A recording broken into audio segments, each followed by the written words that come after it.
Assalamualaikum warahmatullahi wabarakatuh. Yang saya hormati Ibu Sri Astuti, SEMM, selaku dosen pengampu mata kuliah komunikasi bisnis, dan yang saya banggakan serta saya sayangi teman-teman sekalian.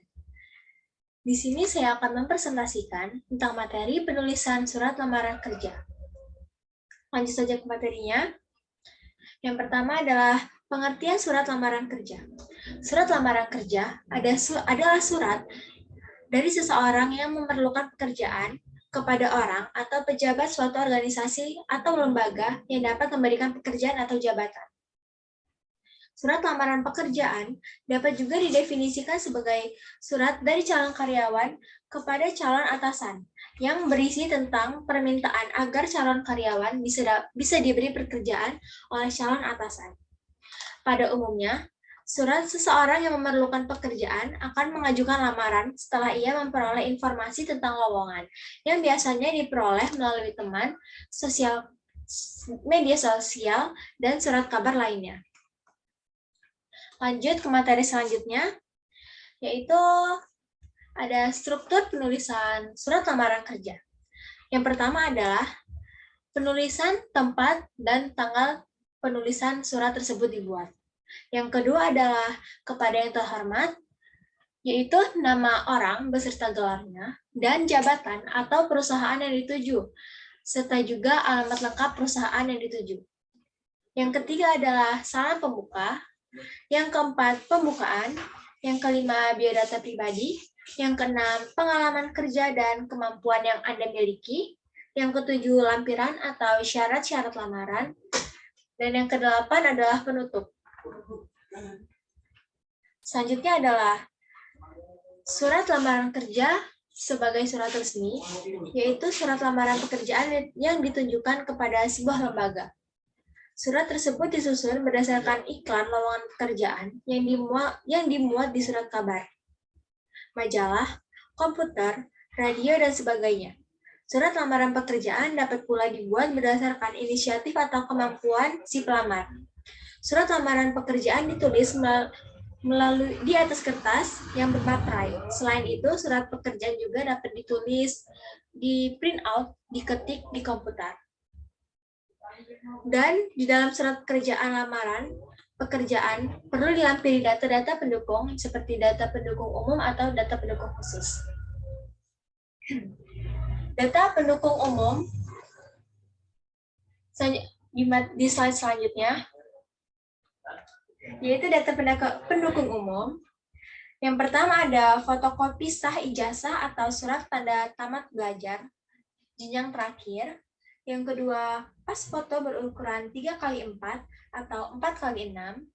Yang ketiga, surat keterangan catatan kepolisian SKCK dari kepolisian setempat.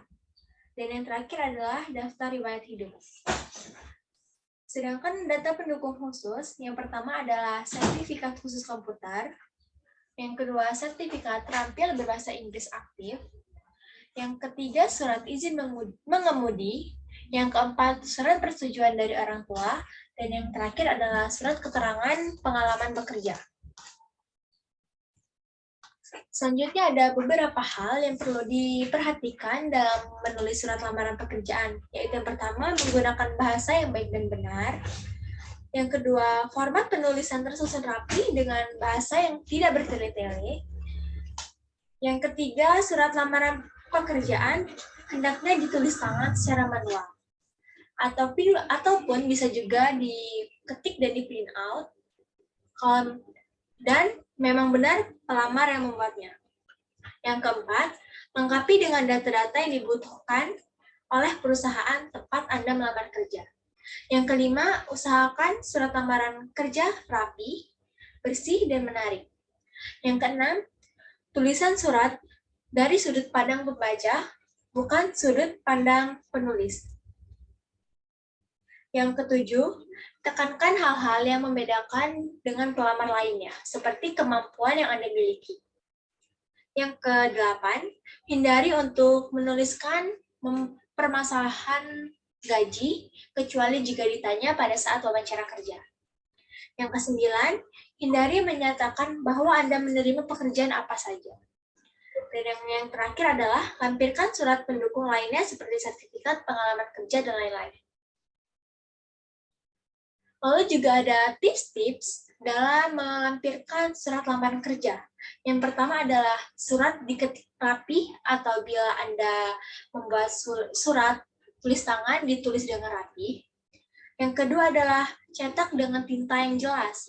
Dan kalau Anda membuat surat lamaran kerja dengan menulis tangan, pilihlah pena ballpoint yang tintanya jelas.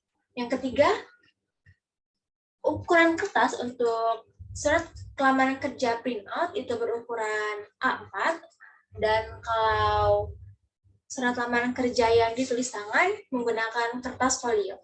Dan yang terakhir, surat lamaran kerja hanya cukup di 1 halaman saja.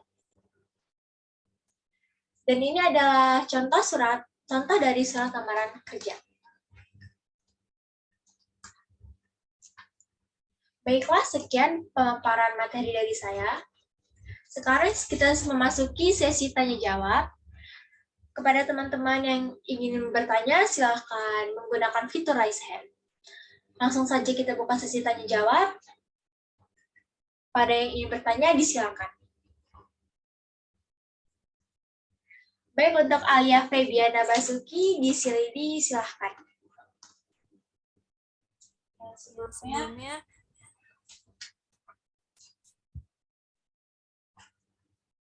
Assalamualaikum warahmatullahi wabarakatuh. Izin perkenalkan diri. Saya Alia Febiana Basuki.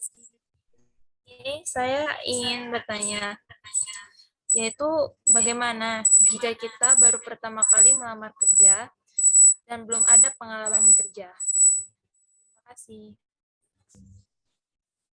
Baik, kepada Alia Febiana Basuki, terima kasih atas pertanyaannya. Lanjut kepada Dadia Gloria, disilakan. Baik, izin bertanya, bagaimana penulisan surat lamaran kerja apabila kita masih ingin melamar kerja tetapi jadi mahasiswa yang sedang menunggu sidang atau sudah? Terima kasih. Terima kasih atas pertanyaannya.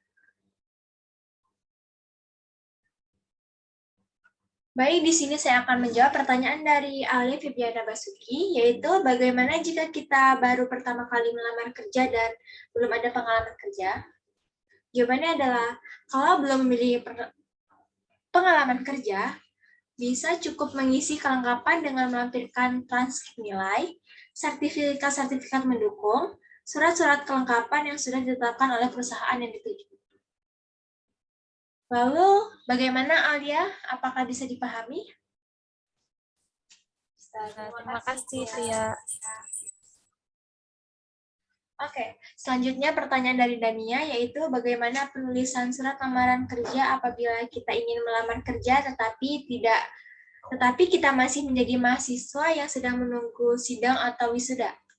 Jawabannya adalah untuk penulisannya tidak ada yang berubah.